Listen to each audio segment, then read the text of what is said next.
मैं मरियम हूँ, रावलपिंडी के एक पुरसुकून सेक्टर में रहने वाली लड़की। मेरी सबसे करीबी सहेली हना से दोस्ती कॉलेज के दिनों से थी। हम एक दूसरे के राज जानते थे, एक दूसरे के गम बांटते थे। हना की शादी को 2 साल हो चुके थे। उसका शौहर अजहर एक बैंक में ऑफिसर था। मैं अक्सर उनके घर जाया करती, हना के साथ बैठी बातें करती, चाय पीती और कभी कभार अजहर भी आकर बैठ जाता। मामूली सी बातें, मुस्कुराहटें और फिर वो अपने काम में लग जाता। शुरू में सब आम था। अजहर को मैं सिर्फ हना का शौहर समझती थी, अदब से पेश आती, वो भी एहतराम से बात करता। मगर आहिस्ता आहिस्ता कुछ बदला। एक शाम हना अपनी अम्मी के घर गई हुई थी। मैं उनके फ्लैट पर बैठी थी। अजहर दफ्तर से वापस आया। उसने दरवाजा खोला तो मुझे देखकर थोड़ी देर रुक गया, फिर मुस्कुराया। हना नहीं है, मैंने बताया। उसने सर हिलाया और बैठक में बैठ गया। मैंने चाय बनाई, कप देते वक्त मेरे हाथ से उसका हाथ छू गया। मामूली सी बात थी मगर मेरे जहन में रह गई।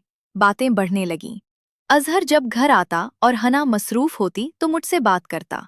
दफ्तर की थकावट, शहर की ट्रैफिक, कभी पुरानी यादों की मैं सुनती। उसकी आवाज में एक नरमी थी जो कानों में रह जाती। एक दिन हना ने मुझे मैसेज किया कि वो रात भर अपनी बहन के घर रहेगी। तुम रह जाना अगर तन्हा लगे तो। मैंने हाँ कर दिया। शाम को अजहर आया। घर खामोश था। हम बैठक में बैठे, बातें होती रहीं, फिर खामोशी। अजहर ने मेरी तरफ देखा। मरियम, तुम हमेशा इतनी खामोश क्यों रहती हो? मैंने कहा, आदी हो गई हूं। उसने मेरा हाथ थाम लिया, हल्के से। तुम्हारी खामोशी में भी बात होती है। मैंने हाथ नहीं छुड़ाया। दिल तेज धड़क रहा था। उस रात घर की खामोशी में कुछ बदला। अजहर ने मेरे बालों को हाथ लगाया, आहिस्ता से, फिर मेरे माथे पर बोसा दिया, नरम। मैंने आंखें बंद कर लीं। मेरे अंदर कुछ टूट रहा था और कुछ जड़ रहा था। हम करीब आ गए। उस रात हमने एक दूसरे को पूरी तरह महसूस किया। वो लम्हे सिर्फ हमारे थे। फ्लैट की खामोशी में जज्बात की लहरें इतनी तेज थीं कि लगता था वक्त रुक गया है। हमने एक दूसरे की सांसों में सांस ली, जिस्म की गर्मी को महसूस किया और दिल की धड़कनों को एक कर दिया। जब अलग हुए तो दोनों खामोश रहे। अजहर ने मेरा चेहरा देखा और कुछ नहीं कहा। मैंने भी कुछ नहीं कहा। मैं अपने घर चली गई। जिस्म में सुकून था और साथ ही एक भारी सी शर्म। उसके बाद सब बदल गया। अब हना के घर जाना सिर्फ सहेली के लिए नहीं रह गया था। अजहर की मौजूदगी महसूस होती। कभी कभार हना के सामने भी बातें होती, मगर एहतियात से। जब मौका मिलता तो करीब आ जाते। एक दिन हना अपनी खाला के घर गई। मैं उनके फ्लैट पर थी। अजहर आया। हमने घर में वक्त गुजारा। बातें कम, खामोशी ज्यादा। फिर वो कुर्बत जो अब आदत सी बनती जा रही थी। उस दोपहर हमने फिर से एक दूसरे को महसूस किया। नर्म रोशनी में, बंद पर्दों के पीछे, सिर्फ हम दोनों। जज्बात गहरे हो रहे थे। मैं जानती थी कि ये गलत है, सहेली का शौहर, दोस्ती, एतमाद, सब कुछ। मगर दिल नहीं मानता था। अजहर भी कहता, मैं तुम्हें तकलीफ नहीं देना चाहता, मगर रुक भी नहीं पा रहा। हम दोनों कसूरवार महसूस करते, मगर रुक नहीं पाते। कभी फ्लैट में, कभी मेरे घर के करीब किसी खामोश जगह पर। हर बार वही शिद्दत, वही कुर्बत, वही बाद की खामोशी। एक रात हना घर पर थी, अजहर भी। तीनों बैठक में बैठे। बातें आम थीं। मैं चाय ला रही थी। अजहर ने कप लेते वक्त मेरे हाथ को हल्के से दबाया। मैंने सर उठाकर देखा। उसकी आंखों में वही बात थी जो हम अकेले में कहते थे। मैंने जल्दी से नजरें हटा लीं। दिल जोर जोर से धड़क रहा था। रात को अपने घर लेटी हुई मैं अजहर की याद में खोई रही। जिस्म चाहता था, दिल शर्माता था, दिमाग उलझता था। महीने गुजर गए।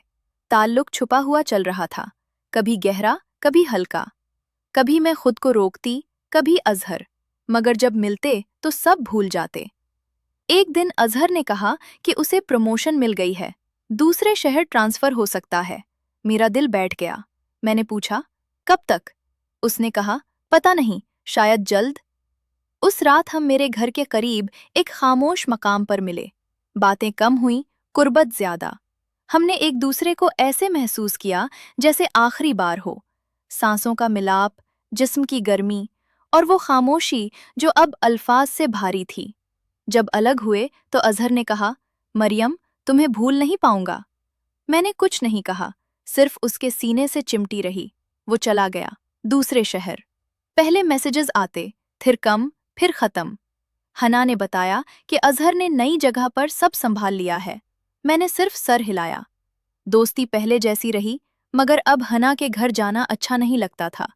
कभी कभार रात को लेटी हुई उसकी आवाज याद आ जाती, उसके हाथों की गर्मी, उन लम्हों की याद। दिल भारी हो जाता, मगर आंसू नहीं आते। साल गुजर गए। हना के साथ दोस्ती बरकरार रही। मैंने कभी कुछ नहीं बताया, ना उसे, ना किसी और को। ये कहानी मेरे अंदर बंद है, ना मुकम्मल हुई, ना टूटी, बस गुजर गई। कुछ ताल्लुकात ऐसे ही होते हैं, वो आते हैं, गहरे हो जाते हैं, फिर चले जाते हैं। पीछे सिर्फ एक नर्म सी याद रह जाती है, जो कभी कभार रात के अंधेरे में हरकत कर जाती है। अब जब मैं हना के साथ बैठी होती हूँ और वो अपने शौहर की बात करती है, तो कभी कभार मेरा जहन भटक जाता है। अजहर की मुस्कुराहट, उसका हाथ, उसकी सांस। फिर मैं खुद को झुंझोड़ती हूँ और मौजूदा लम्हे में वापस आ जाती हूँ। जिंदगी ऐसी ही है, कुछ चीजें छुप कर रह जाती हैं, कुछ खुलकर, और कुछ बस याद बनकर रह जाती हैं। सहेली के शौहर के साथ गुजरे वो दिन मेरी जिंदगी का एक खामोश बाब है, न अफसोस का, न फख्र का, बस एक सच्ची सी कहानी जो कभी किसी किताब में नहीं लिखी जाएगी। और ये बात बिल्कुल ठीक है, क्योंकि कुछ मज़े, कुछ कुर्बतें, कुछ रातें सिर्फ इतनी देर के लिए होती हैं जितनी देर वो चल सकें, फिर ख़त्म हो जाती हैं। और इंसान चलता रहता है, अपनी ज़िंदगी के साथ, अपनी खामोशी के साथ, और उन यादों के साथ जो कभी मिटती नहीं।